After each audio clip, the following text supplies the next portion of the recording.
अभी हम लोग ऑर्गेनिक केमिस्ट्री का फर्स्ट लेक्चर कंप्लीट हो चुका है और सेकेंड टॉपिक में सेकेंड लेक्चर हम लोग का शुरू हो चुका है और सेकेंड लेक्चर में हम लोग पढ़ने वाले ऑर्गेनिक केमिस्ट्री में जो फर्स्ट लेसन है, फर्स्ट लेसन का नाम है, आप सबको पता है, हेलोवेल्केन और हेलोबेंजीन। और इसके बारे में हम सबसे पहले क्या किए हैं कि लेक्चर 1 में आपको और कार्बन के बारे में आपको कॉन्सेप्ट को दिए हैं, उसके बारे में समझाएं। अब चैप्टर जो शुरू होता है आपका, यहाँ से चैप्टर शुरू होता है और चैप्टर का नाम है हेलोवेल्केन और हेलोबेंजीन। आप जो बच्चे बैठे हैं तैयारी के 2024 और 25 के बोर्ड एग्जाम वाले बच्चे हैं और इनकी स्टार्टिंग हो रही है लेक्चर नंबर 2। सबसे पहले इसके बारे में समझने के पहले हम पढ़ेंगे हाइड्रोकार्बन के बारे में।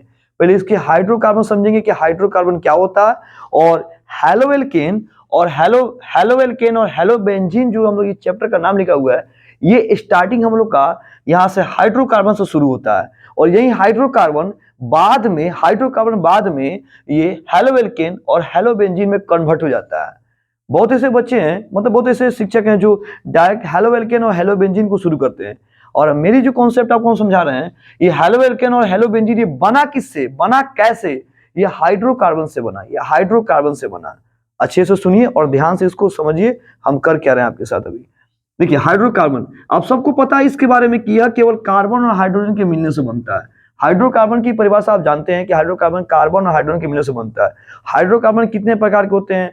तो आपका एलिफैटिक, एरोमेटिक, संतृप्त, असंतृप्त हाइड्रोकार्बन, एलिसाइक्लिक, ये सब पढ़े होंगे फर्स्ट ईयर में, सबके बारे में आया होगा। तो यह केवल कार्बन और हाइड्रोजन के मिलने से बनता है हाइड्रोकार्बन। जैसे हम एग्जाम्पल में इसे दे सकते हैं, एग्जाम्पल में CH3, CH4, C2H6, C3H8, C4H10, समझे? ऐसे एग्जाम्पल में हम लोग इसको दे सकते हैं। कार्बन और हाइड्रोजन, जहां भी कार्बन और हाइड्रोजन आएगा उसे क्या बोलते हैं? हाइड्रोकार्बन कहते हैं। अब आगे देखिए, हाइड्रोकार्बन मूल कार्बनिक यौगिक होते हैं। ऑब्जेक्टिव में क्वेश्चन पूछ देगा ऑब्जेक्टिव में कि हाइड्रोकार्बन मूलतः क्या होते हैं, हाइड्रोकार्बन मूलतः क्या होते हैं? तो ये क्या होते हैं? कार्बनिक यौगिक होते हैं। अब आपको अभी तुरंत समझाए थे कार्बनिक यौगिक क्या होता है। कार्बनिक यौगिक प्राय कार्बन, हाइड्रोजन और ऑक्सीजन से बने होते हैं या कभी कभी नाइट्रोजन, हैलोजन, फास्फोरस और सल्फर और धातुओं के मिलने से बनते। ये हम नहीं बताए, वैज्ञानिक केमिस्ट्री के फादर लवाइजिए जो फ्रांस के रहने वाले थे, लवाइजिए ने ये बात को बताया था। ठीक है जी, अभी जस्ट समझाए थे आपको। अब देखिए हाइड्रोकार्बन क्या होता है? मूल कार्बनिक यौगिक होते हैं। अन्य सभी कार्बनिक यौगिक, जितने भी कार्बनिक यौगिक होते हैं, सब हाइड्रोकार्बन से मिलकर बनते हैं। एग्जाम में पूछ देगा कि जितने भी कार्बनिक यौगिक होते हैं वो बनते किससे हैं? तो सभी हाइड्रोकार्बन से मिलकर बनते हैं। एकदम ऑब्जेक्टिव क्वेश्चन है ये सब। जब किसी हाइड्रोकार्बन, ध्यान सुनना, जब किसी हाइड्रोकार्बन, मतलब ये हाइड्रोकार्बन, जब किसी हाइड्रोकार्बन को एलिफैटिक या एरोमेटिक के एक या एक से अधिक हाइड्रोजन परमाणु को उचित हैलोजन को हम X से डिनोट करते हैं। हैलोजन में आता है फ्लोरो, क्लोरो, ब्रोमो, आयोडो। मतलब ये फ्लोरीन है, क्लोरीन है, ब्रोमीन है, आयोडीन है। इसको यहाँ पे हैलोजन में इसको फ्लोरो, क्लोरो, ब्रोमो, आयोडो बोला जाता है। अब क्यों बोला जाता है आपके मन में भी एक क्वेश्चन आएगा जो आगे धीरे धीरे थोड़ा थोड़ा मिलेगा। अभी कॉन्सेप्ट चल रहा है आपका। तो फ्लोरो, क्लोरो, ब्रोमो, आयोडो द्वारा प्रतिस्थापित करने पर प्राप्त यौगिक हेलोवेल्केन एवं हेलोएरिन कहलाता है। यानी सवाल आपका आएगा कि हेलोवेल्केन क्या होता है और हेलोएरिन क्या होता है। तो हेलोवेल्केन और हेलोएरिन जो बनता है, ये किससे बनता है? तो हाइड्रोकार्बन से बनता है। हाइड्रोकार्बन से हेलोवेल्केन और हेलोएरिन का निर्माण होता है।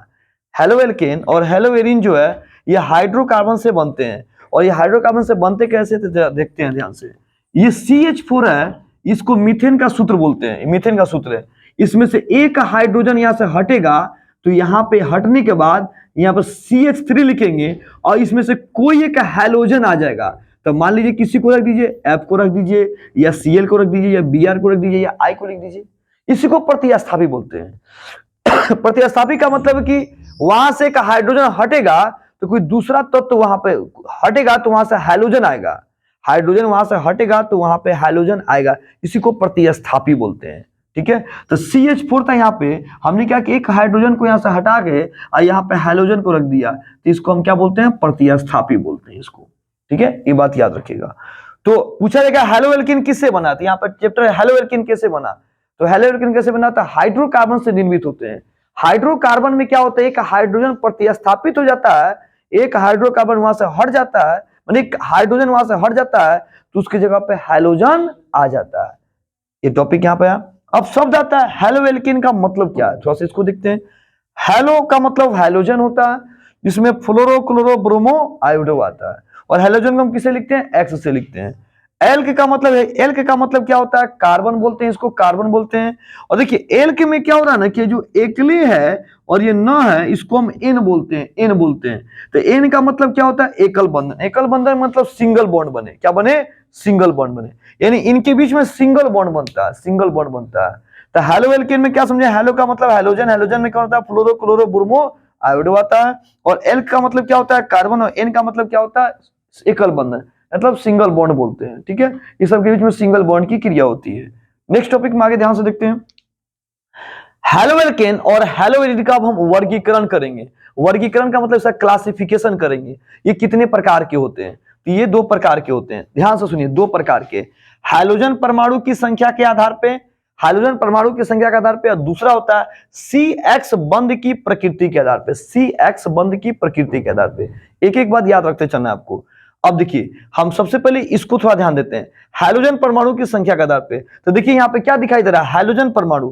तो हाइड्रोजन परमाणु क्या बताया गया है कि एक हाइड्रोजन वहां से हटेगा तो उसके जगह पे कौन आएगा, हैलोजन आएगा। हैलोजन का मतलब, यहाँ हैलोजन लिखने का मतलब क्या हो गया, एक हाइड्रोजन हटेगा तो उसके जगह पे हैलोजन आएगा। हैलोजन कौन कौन होता है, फ्लोरो क्लोरो ब्रोमो आयोडो, कोई एक आ जाएगा उसकी जगह पे। तो देखिए यहाँ पे CH4 था, ये एक हाइड्रोजन यहाँ से हटा तो यहाँ पे क्या आ गया, यहाँ पे क्या आ गया, Cl आ गया। Cl भी आ सकता है, Br भी आ सकता है, I भी आ सकता है, फ्लोरो भी आ सकता है, कोई भी आ सकता है हैलोजन। और यहाँ पे इसको सूत्र के माध्यम से, आकृति के माध्यम से यहाँ पे इसको बना दिया गया है। आगे डिटेल्स आपको धीरे धीरे मिलते जाएगा।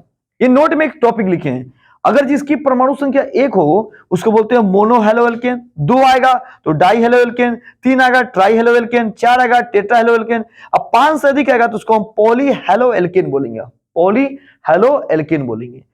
अगर कहीं कहीं डाई हेलो एल्केन जो होते हैं ये दो प्रकार के होते हैं, एक होता है विसिनियल डाई हैलाइड, एक होता है जेमिनियल डाई हैलाइड बोलते हैं, जेमिनियल डाई हैलाइड बोलते हैं। ये दो प्रकार के होते हैं डाई हेलो एल्केन। CX बंध की प्रकृति ये 3 प्रकार के होते हैं, एक होता है sp3 संकरण, एक होता है sp2 संकरण, एक होता है sp संकरण। संकरण को हाइब्रिडाइजेशन कहते हैं, हाइब्रिडाइजेशन कहते हैं। ठीक है, अब इसको हम लोग डिटेल्स रूप में आगे हम लोग तीसरे वीडियो में देखेंगे कि क्या है कैसे है। एक बार इसको रिपीट करते हैं कि हेलोएल्केन और हेलोएरिन ये बनते कैसे हैं, तो हाइड्रोकार्बन से बनते हैं। तो हाइड्रोकार्बन से तो बनते हैं, तो हाइड्रोकार्बन क्या होता है, कार्बन और हाइड्रोजन आते हैं, जिसमें क्या होता है एक हाइड्रोजन वहां से हटता है तो वहां पे क्या आता है, हैलोजन आ जाता है। क्या आ जाता है, हैलोजन। कौन कौन halogen, fluoro chloro bromo iodo, fluoro chloro bromo iodo आता है। क्लियर है। तो आज हमने ऑर्गेनिक केमिस्ट्री में लेक्चर नंबर 2 में आज हमने स्टार्टिंग किया हेलो एल्केन और हेलो बेंजीन। कल की क्लास में लेक्चर 3 आएगा और लेक्चर 4 आएगा, डेली दो लेक्चर। आप इस कॉन्सेप्ट को अपने घर पे कंप्लीट करते रहिएगा। स्टॉप कीजिए।